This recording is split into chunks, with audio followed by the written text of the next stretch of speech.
Hi, good morning, Mr. Copeland. I'm Judge Whitaker. I think you've been before me before in unrelated matters. Huh? I'm the judge taking over this case now. So go ahead and have a seat. What I want to ask you right now, I know that you have been given immunity with regard to your testimony. And there had been, at some point, you didn't want to testify. At some point, you did want to testify. The first question I have for you. I never wanted to testify. Okay. The first, well, right. Want to is maybe the wrong term. But my question for you right now is, do you have an attorney at all? I don't know. You don't know whether you have an attorney. I would think that would be a no then if you don't know whether. I was talking to Melnick, but. Melnick? Yes. Okay.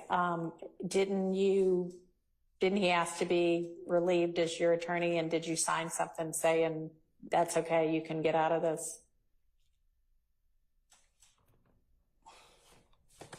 I don't. You don't remember? Okay. Does anybody know whether that actually occurred? I don't believe it occurred. I believe that Miss Bumpus. I know she was stand-in. She was stand-in, and I believe something was said on the record to the effect that Miss Bumpus was relieved. But yeah, I know she was. There was nothing about Mr. Melnick to my knowledge. Okay, maybe we.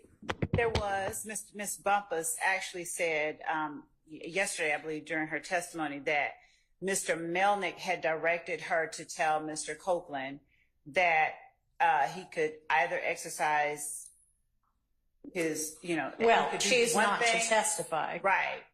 Or if he chose to testify, according to Miss Bumpus. Yeah, I remember she said, there's this paper I'm supposed to get him to sign. I'm trying to figure out whether it got signed. So I never got Mr. Melnick off my case. Okay, so he's still your attorney then?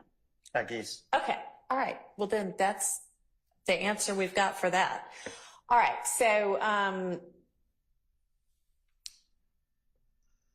I'm going to try to get a hold of Mr. Melnick and see if he can be here with us this afternoon, because some of what I suspect you recall when you were brought into Judge Glanville's chambers with Ms. Bumpus and a couple of the people from the state, and there was a discussion that Ms. Bumpus and Ms. Hilton and Judge Glanville had with you. You asked some questions. They gave you some information. Some of that information was not actually factually correct. And I want to make sure that you have the opportunity, understanding what it is that the immunity order means, understanding what the potential consequences are if you do testify or if you don't. We're basically going to kind of start over and So if do I that don't over. testify, So if I don't testify, how long you gonna hold me in jail? So, I mean, that's still an issue that you can be held in jail through the end of this trial. But I'd rather have Mr. Melnick here to advise you about the potential drawbacks and benefits of what, if there are any, This of any trial of right your. here? To the end of this trial? Yes. Not the other people. Not as far as I believe, but the state, what, did you want to do some further research on that? Yes, just to advise the court of. Okay, so I just wanted to know, first off, do you have an attorney? Because if you do have an attorney, then your attorney may have some information, advice, and research for me about that. So I want to make sure that I tell you the correct thing about that, okay? So we're going to take a lunch break in a little while, and why don't we plan to have you back here on standby at least. I don't know who was in communication, but we need to reach out to Mr. Melnick, see what his availability is.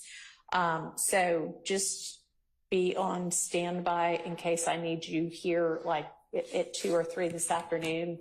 2 or 3? Yeah, because we're about to take a lunch break before too much longer. So you're okay to leave for the next couple of hours, but stay where whomever reached out from the state can reach you to let you know whether you need to be back here this afternoon or potentially tomorrow instead, okay? All right. All right, thank you.